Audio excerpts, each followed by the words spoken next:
കൊച്ചേ, നിനക്കെല്ലാം കാണാനും കേൾക്കാനും പറ്റുമെന്ന് എനിക്കറിയാം. I am Appukuttan. എന്റെ പേര് അപ്പുക്കുട്ടൻ എന്നാ. വഴി വെച്ച് നാട്ടുകാരെല്ലാം കൂടെ നിന്നെ എന്റെ തലയിൽ വെച്ച് തന്നതാ. ഇവിടെ കൊണ്ട് ഞാൻ ഇറക്കി. അതോടെ അവരെല്ലാം കൂടെ പിടിച്ച് എന്നെ നിന്റെ ഭർത്താവാക്കി. ഇടിവെട്ടി അവന്റെ തലയിൽ പാമ്പ് കടിച്ചു എന്ന് കേട്ടിട്ടുണ്ടോ? ആ ഗതിയാ ഇപ്പൊ എന്റേത്. അതുകൊണ്ട് സത്യം തുറന്ന് പറഞ്ഞേക്കാമെന്ന് കരുതിയാ ഇപ്പൊ ഞാൻ വന്നത്. അപ്പൊ ഇവിടെ ആരുമില്ല, എല്ലാരും നല്ല ഉറക്കം. നാളെ ഞാൻ വരും, ഉള്ള സത്യം അങ്ങ് തുറന്ന് പറഞ്ഞേക്കും. കേട്ടില്ല? ഇപ്പൊ ഞാൻ പോന്നു. Good night.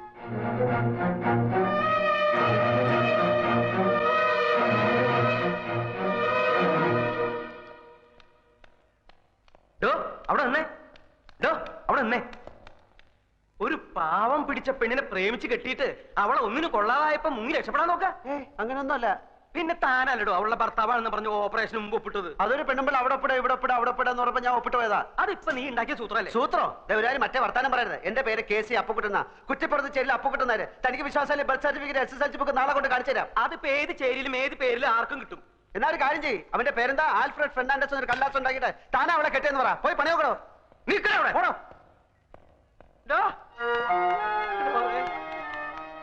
അപ്പൊ സത്യം പറയാൻ പോവാ? സത്യം പറയാൻ പോവാ? അതെ, രാവിലെ ഞാൻ വരും. ഉള്ളതൊക്കെ എല്ലാവരോടും അങ്ങ് തുറന്നു പറയും. അതോടെ ഏർപ്പാട് ക്ലോസ് ചെയ്യും. തനിക്ക് എന്താണോ വേണ്ടത്? ഞാൻ സമ്മതിക്കില്ല. എന്ത് വന്നാലും നീ സത്യം പറയാൻ ഞാൻ സമ്മതിക്കില്ല. എനിക്ക് സത്യം പറഞ്ഞേ പറ്റും. എന്താണ് നിന്റെ അപ്പന്റെ പേര്? ഹരിചന്ദ്രൻ? അല്ല, ഗോവിന്ദൻ നായർ. പിന്നെ എന്താണ് നിനക്ക് ഇത്തിരി കള്ളം പറഞ്ഞാല്? എനിക്ക് കള്ളം പറയേണ്ട കാര്യമില്ലല്ലോ. എന്റെ പൊന്നാൽഫി മോനെ. ഓ, അപ്പുക്കുട്ടൻ നായരുടെ മോനെ, ഞാൻ പറയുന്നൊന്ന് കേക്ക്. നീ പറഞ്ഞത് ശരിയാ. കള്ളം പറയേണ്ട കാര്യം നിനക്കില്ല. പക്ഷെ ഇവിടത്തെ സ്ഥിതി കൂടി ഒന്ന് ആലോചിക്കണ്ടേ? മോളുടെ ഗതി കണ്ട് നിന്റെ മുമ്പിലല്ലേ ആ വർമ്മ സാർ ബോധം കെട്ട് വീണത്. ആ ഷോക്കീന്ന് ഇതുവരെ അങ്ങേര് കര കയറിയിട്ടില്ല. ഈ നിലയിൽ ഇതും കൂടി കേട്ട ആ പാവം ചത്തു. ഞാനല്ലാത്ത കാര്യം ഞാൻ എങ്ങനെ പറയും? നിനക്ക് സത്യം പറയണല്ലേ? നീ സത്യം പറഞ്ഞോ. ഒരു 3-4 ദിവസം കൂടി കഴിഞ്ഞോട്ടെ, അങ്ങോട്ടൊന്ന് എഴുന്നേറ്റ് നിന്നോട്ടെ, എന്തും കേൾക്കാനുള്ള മനക്കെട്ടി അദ്ദേഹത്തിന് വന്നോട്ടെ. നിന്നെ ഞാൻ ഈ ഇരവിക്കുട്ടിപ്പിള്ള അദ്ദേഹത്തിന്റെ മുന്നിൽ കൊണ്ടുവന്ന് നിർത്തി സത്യം പറയിപ്പിക്കുക. അതുപോലെ അതിനിടെ ശരിക്കുള്ള വന്ന ഞാൻ കള്ളനാവില്ലേ? വരുന്നെങ്കിൽ എന്നേ വരണമായിരുന്നു. നമുക്കറിയാത്ത എന്തൊക്കെയോ കുഴപ്പങ്ങൾ നടന്നിട്ടുണ്ട്. ചന്ദ്രക്കുഞ്ഞ് വാ തുറക്കാതെ നടന്നോ ഒന്നും അറിയാനും പറ്റില്ല. ഇനി അഥവാ വന്നാൽ ഞാൻ പറയും, ഞാൻ പറഞ്ഞിട്ടാണ് നീ ഈ നല്ല കാര്യത്തിന് കൂട്ടുനിന്നതെന്ന്. പോരെ? ഒരു 3 ദിവസം നീ ഇവിടെ വരിക പോവുക. ഏതല്ലാത്ത ഉപകാരല്ലേ? നീ വരുമോ? 3 ദിവസം കഴിഞ്ഞാൽ ഞാൻ സത്യം പറയും. നീ നല്ല പയ്യനാണ്. നിന്നെ കണ്ടപ്പോഴേ എനിക്കത് അറിയാമായിരുന്നു. എന്നാ ശരി, ഞാൻ ഗുഡ് നൈറ്റ് പറഞ്ഞോ? ഇല്ല. Good night. Good night. ഞങ്ങളുടെയൊക്കെ പ്രാർത്ഥനയുണ്ട്, വേഗം സുഖാവും. പാല് ഫ്ലാസ്കിലുണ്ട്.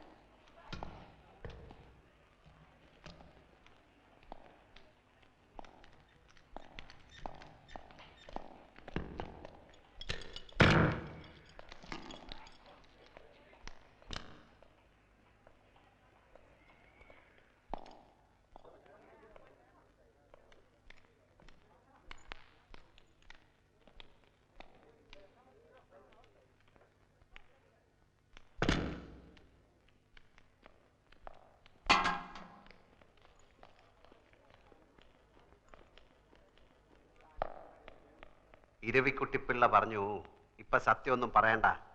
ഇപ്പൊ പറഞ്ഞ തന്റെ അച്ഛന്റെ കാറ്റ് പോകുന്നു. അതുകൊണ്ട് ഞാനിപ്പോ ഒന്നും പറയുന്നില്ല. ഇപ്പൊ ആ മുറിക്കകത്തുള്ള ആരാ? അതല്ലേ ചന്ദ്രകുഞ്ഞിന്റെ ഭർത്താവ്. ഈ കക്ഷി അത്ര കപ്പാസിറ്റി ഉള്ള പാർട്ടി ഒന്നും അല്ലല്ലേ? നമ്മളൊന്നും സ്റ്റാറ്റസിന് പറ്റിയതല്ല. വർമ്മ സാറിനോ ഞങ്ങൾക്കൊക്കെ എതിർപ്പായിരുന്നു. കാശ് കൊടുത്തോ? ഓ, കൊടുത്തു. ഇനിയിപ്പോ ഇങ്ങനെയൊക്കെ ആയ സ്ഥിതിക്ക് മരുമാനായി സ്വീകരിച്ചല്ലേ പറ്റൂ. പറഞ്ഞതെല്ലാം ഓർമ്മയുണ്ടല്ലോ. ഞാൻ പറയുന്നത് വരെ ഒരു സത്യം ഒരാളോടും പറയരുത്. സത്യം പറയണ നേരാവുമ്പോ ഞാൻ പറയാം.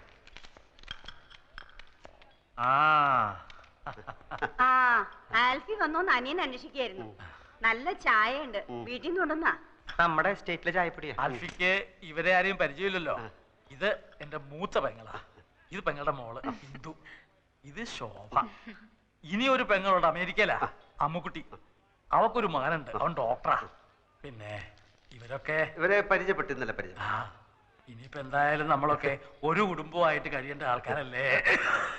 അധികം സംസാരിക്കണ്ടെന്ന് ഡോക്ടർ പറഞ്ഞിട്ടില്ലേ അമ്മാവ? എനിക്ക് ആൽഫിയെ കാണുമ്പോ മനസ്സിന് വല്ലാത്ത സമാധാനവും ശക്തിയൊക്കെ തോന്നുക. ഇത് ഇരവി. അറിയാം. അങ്ങനെ അറിഞ്ഞാ പോരാ. ഞാൻ പഞ്ഞിക്കുരി ബിസിനസ്സുമായിട്ട് നടക്കുന്ന കാലം മുതല് ഇയാൾ എന്റെ കൂടെ ഉണ്ട്. ഇരവി വിഷം കൊടുത്ത് കുടിക്കാൻ പറഞ്ഞാലും അനിയും കുഞ്ഞും കുടിച്ചോളും, അത്ര വിശ്വാസ. ഞാനൊരു ക്രിമിനൽ വക്കീലായതുകൊണ്ടല്ല ചോദിക്കുന്നത്. വിഷമം തോന്നരുത്. ബന്ധുക്കളാരും ഇല്ലേ? അച്ഛൻ അമ്മ സഹോദരങ്ങൾ അച്ഛനമ്മ സഹോദരങ്ങളുണ്ട്. അവരൊക്കെ അങ്ങ് ഡെറാഡൂണില്ല. അത് തനിക്കെങ്ങനെ അറിയാം? ആ കഴിഞ്ഞ പ്രാവശ്യം പാലക്കാട്ടിൽ നിന്ന് ചന്ദ്രയുടെ കോൺഗ്രസ കാറ് ഇവിടെ കൊണ്ടുവന്ന് കൊടുത്തില്ലേ? അപ്പൊ പരിചയപ്പെട്ടതാ കോൺഗ്രസ. കോൺഗ്രസ അന്ന് പരിചയപ്പെട്ടതാ. എന്നിട്ട് അന്ന് താനത് പറഞ്ഞില്ലല്ലോ.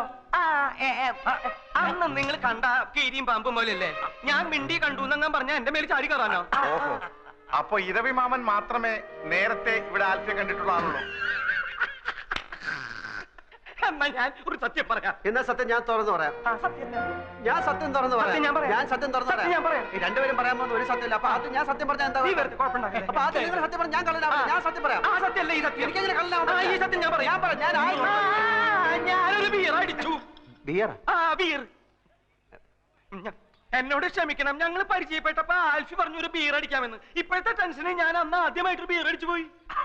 ആദ്യമായിട്ട് താനല്ലെങ്കിലും പാത്തും പതുങ്ങിയും ഇടയ്ക്കൊക്കെ ലേശം അടിക്കാറുണ്ടെന്നുള്ളത് എനിക്കറിയാം.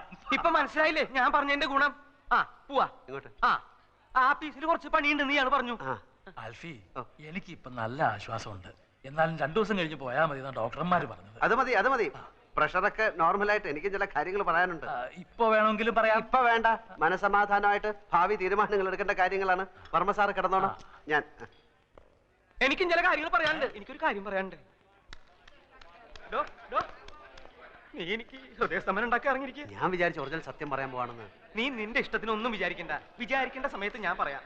ഈ ക്യാഷ് ഉണ്ടോ? ഒരു 500 റുപ്പീസ് തരാൻ ഇടോന്നെ ഒരു 500 രൂപ കൊടുത്ത്. ഓ അല്ല, ഇതിപ്പോ ആരെ കണക്കിലാ എഴുതേണ്ടത്? അത് നിന്റെ അമ്മായി അമ്മയുടെ പ്രസവത്തിന് പലഹാരം ഉണ്ടാക്കി കൊണ്ടുപോയ കണക്കിൽ അങ്ങ് എഴുതിയാ മതി. നീ കിന്നാരം ഒന്നും പറയണ്ട, പറയണത് കേട്ടാ മതി. സാർ എന്നോട് ക്ഷമിക്കണം, ഞാൻ അറിഞ്ഞില്ല സാർ ഇത്രയും വലിയൊരാളാണെന്ന്. ചന്ദ്രയുടെ ഭർത്താവാണെന്ന് ഒരു വാക്ക് പറഞ്ഞിരുന്നെങ്കിൽ കണ്ണും പൂട്ടി ഞാൻ അപ്പോഴേ ലോൺ തരുമായിരുന്നല്ലോ. സാറിന് എത്ര രൂപ ലോൺ വേണം? ഞാൻ ഇന്ന് തന്നെ സാങ്ഷൻ ചെയ്ത് തരാം. അപ്പൊ ലോൺ കിട്ടുമോ? ഞാൻ ഈ വർക്കീസാണ് പറയുന്നത്. നാളെ രാവിലെ ബാങ്കിലോട്ട് വാ, ലോൺ ഞാൻ ശരിയാക്കി തരാം. സാർ ഒരു ഒറ്റ ഒപ്പിട്ട് തന്നാൽ മതി. എന്റെ കുഞ്ഞുങ്ങളാണ് സത്യം. അല്ലെങ്കിൽ വേണ്ട, ഫോം ഞാൻ ഇങ്ങോട്ട് കൊണ്ടുവരാം. വേണ്ട, ഞാൻ അങ്ങോട്ട് വരാം. എന്നോട് ഒരു വിരോധവും മനസ്സിൽ തോന്നരുത്. സാറിന്റെ ചന്ദ്ര ടെക്സ്റ്റൈൽസ് കമ്പനിയുടെ മുഴുവൻ അക്കൗണ്ടും ഞങ്ങളുടെ ബ്രാഞ്ചിലാണ്.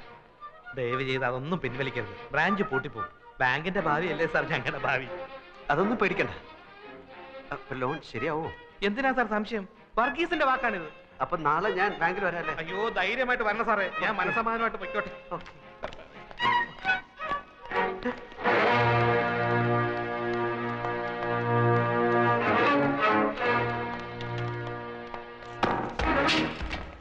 എന്ത് പറ്റിയടാ?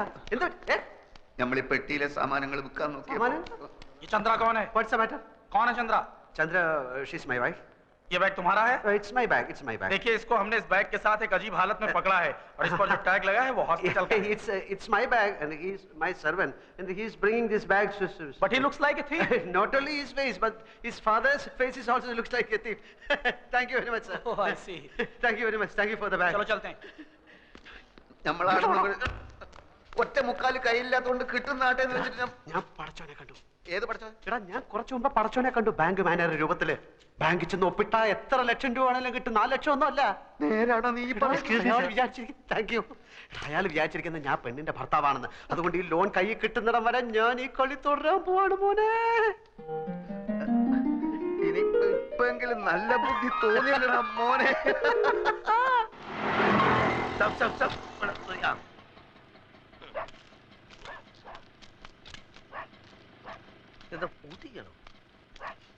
ഇവിടെ ആരും ഇല്ലേ?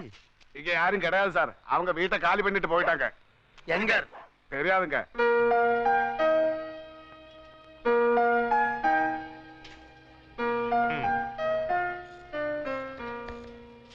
ഈ കാശ് കൈ കിട്ടാൻ എത്ര നാളാവും? ബാങ്കിന്റെ കുറച്ച് ഫോർമാലിറ്റീസ് ഒക്കെ ഉണ്ട്.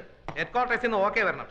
ഞാൻ റെക്കമെൻഡ് ചെയ്താൽ പ്രശ്നമൊന്നുമില്ല. എന്നാലും കുറച്ച് ഫോർമാലിറ്റീസ് ഒക്കെ എളുപ്പം വരുമല്ലോ അല്ലേ? സാറിന്റെ കാര്യത്തിൽ ഞാൻ ഉഴപ്പോ ഏറിപ്പോയ ഒരാഴ്ച. മതി മതി. പിന്നെ ഞാൻ ആശുപത്രി വരാം. എന്തിന്? അമ്മാവനോട് റെക്കമെൻഡേഷൻ. ചന്ദ്ര ടെക്സ്റ്റൈൽസിന്റെ അക്കൗണ്ട് മാത്രമേ ഇവിടെ ഉള്ളൂ. ചന്ദ്ര ടീയുടെ അക്കൗണ്ട് യൂണിറ്റി ബാങ്കിലാണ്. അതിങ്ങോട്ട് മാറ്റി കിട്ടിയാൽ അമ്മാവന് സുഖമല്ലായിരിക്കില്ലേ? ഇപ്പൊ വേണ്ട, ഞാൻ സൗകര്യമായിട്ട് ഒരു ദിവസം ആശുപത്രി വരാം. നല്ല മൂടി ഇരിക്കുമ്പോ നമുക്ക് പറയാം. ആ അക്കൗണ്ട് ഇങ്ങോട്ട് മാറ്റി കിട്ടിയാൽ എന്റെ പ്രൊമോഷന്റെ കാര്യം ഷുവറാ. പിന്നെ സാറിന് ഞാൻ ലോണെന്നും പറഞ്ഞ് 50-60 ലക്ഷം എഴുതി തരും. സമയാവട്ടല്ലേ? ഇതിന്റെ കാര്യം ഒരാഴ്ച.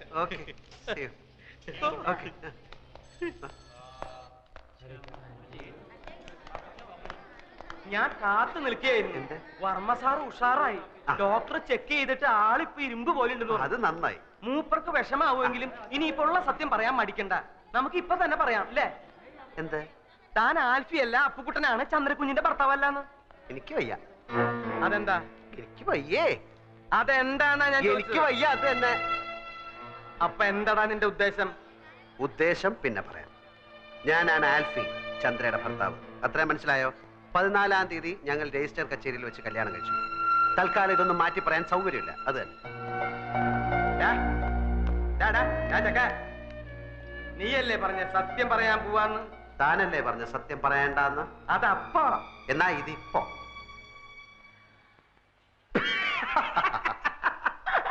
നിന്റെ ഓരോ കളികളെ വാ നമുക്ക് പോയി പറയാം.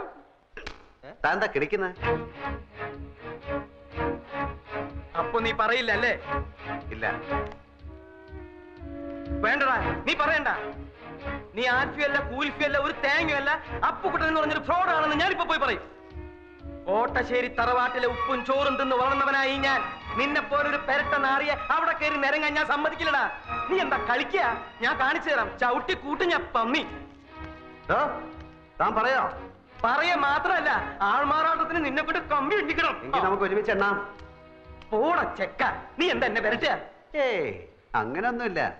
താനല്ലേ പറഞ്ഞത് കോണ്ടസ കാറും കൊണ്ടുവന്നപ്പോ എന്നെ കണ്ടു, ചന്ദ്ര പരിചയപ്പെടുത്തി, ബിയർ അടിച്ചു. താൻ എന്റെ ബന്ധുക്കളെ എവിടെ വെച്ചാ കണ്ടത്? ഡെറാഡൂണിൽ വെച്ചല്ലേ? ഇതൊന്നും ഞാനല്ലല്ലോ, താനല്ലേ അവരോട് പറഞ്ഞത്. എന്നെ ഈ വേഷം കെട്ടിച്ചതും ചന്ദ്രയുടെ ഭർത്താവായിട്ട് അഭിനയിക്കാനും പറഞ്ഞത് താന്. അതിന് താൻ ദിവസവും എനിക്ക് 500 രൂപ കൂലിയായിട്ട് തരുന്നുണ്ട്.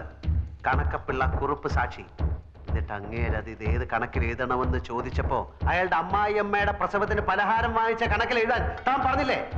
നീ എന്തൊക്കെയാടാ ഈ പറയണേ? ഞാൻ പറഞ്ഞു കഴിഞ്ഞില്ല, താൻ മുഴുവൻ കേക്ക്. താൻ എന്നോട് പറഞ്ഞു അവള് തട്ടിപ്പോവും, അത് കഴിഞ്ഞ് താൻ ആ കിളവന് വിഷം കൊടുത്ത് കൊല്ലും, അപ്പൊ ഭർത്താവ് നിലയ്ക്ക് എനിക്ക് ആ സ്വത്ത് കിട്ടും, അപ്പൊ ഞാൻ അതിന്റെ പകുതി തനിക്ക് തരണമെന്ന്. എടാ ദ്രോഹി, നിന്റെ നാക്ക് പുഴുത്തു പോവും. ഞാൻ എപ്പോഴാണ് ഇതൊക്കെ പറഞ്ഞത്? താൻ പറഞ്ഞില്ല, പക്ഷെ ഞാൻ പോയി പറയും താൻ പറഞ്ഞു എന്ന്. എന്നിട്ടിപ്പോ ആ സ്വത്ത് പങ്കുവെക്കുന്ന കാര്യം പറഞ്ഞ് നമ്മൾ തമ്മിൽ പിണങ്ങിയപ്പോ താൻ എന്നെ കള്ളനാക്കി കാണിക്കാൻ ശ്രമിക്കുന്നു. ഇതിനൊക്കെ സാക്ഷികളുണ്ട്, തെളിവുണ്ട്. ഇനി താൻ പോയി പറയണോ ഞാൻ ആ പെണ്ണിന്റെ ഭർത്താവ് ആൽഫിയല്ല അപ്പുക്കുട്ടനാണെന്ന്? ആ വർമ്മ തന്റെ മുഖത്ത് കാർക്കിച്ച് തുപ്പും, ആ തടിയന്മാർ തന്നെ ഇടിച്ച് പഴിപ്പിക്കും. എന്നിട്ട് ആൾമാറാട്ട കേസിൽ നമുക്ക് 2 പേർ കൂടെ അകത്ത് കിടന്ന് ഗോതമ്പ് ഉണ്ടാകുന്ന ഇരുമ്പഴിയേണ്ടി കളിക്കാം. പോയി പറയടോ, പോയി പറയടോ. നമ്മുടെ കോൺഗ്രസ്സാക്കാരിൽ പോയിട്ട് ബിയർ കഴിച്ചില്ലേ? പോയി പറയടോ. എനിക്ക് മുകളിൽ ആകാശവും താഴെ ഭൂമിയാണ്, എനിക്കൊന്നും നോക്കാനില്ല. പോയി പറയടോ, പോയി പറയടോ. ഞാൻ എന്റെ വൈഫിനെ ഒന്ന് കണ്ടിട്ട് വരാം.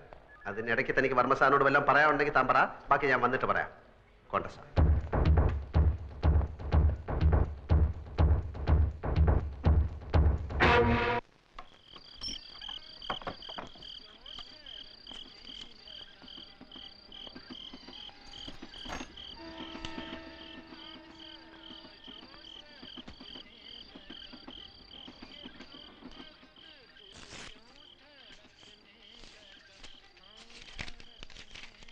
പ്രിയപ്പെട്ട ഏട്ടന്, ഏട്ടൻ എന്നാ ഇങ്ങോട്ട് വരുന്നത്?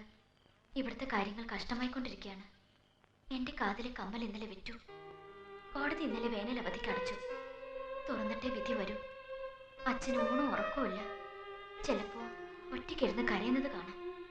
എന്നും ചേട്ടൻ എപ്പോഴാ വരുന്നതെന്ന് ചോദിക്കും. ഒരു സമാധാനത്തിനെങ്കിലും ഒരു എഴുത്ത് അച്ഛൻ എഴുതണം.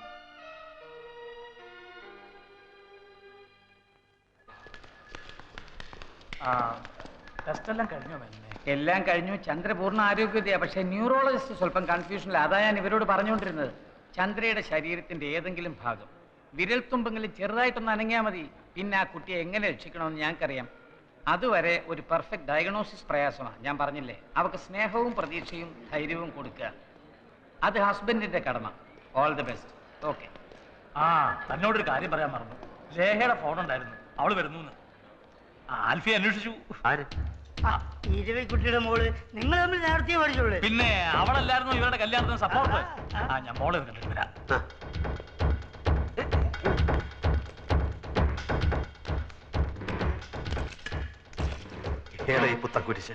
പുത്തൻകുരിശ് എന്ന് പറഞ്ഞാൽ എറണാകുളത്തിനടുത്തുള്ള സ്ഥല.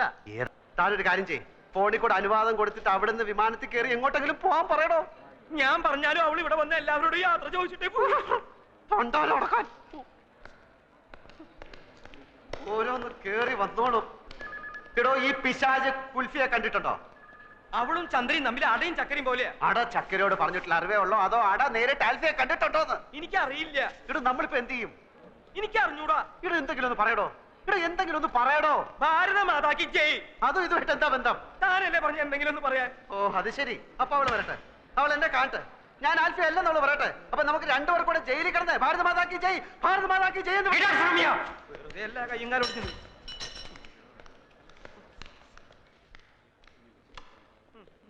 ഞാനൊരു വഴി കണ്ടുവച്ചിട്ടുണ്ട്. കുറച്ച് വിഷം മേടിച്ചത് എന്റെ പോക്കറ്റിലുണ്ട്. തീരെ നിവൃത്തിയില്ലാതെ വന്നാൽ ഞാൻ അത് തന്നെ തിന്നും. താൻ തന്നെ തിന്നാൻ വരട്ടടോ.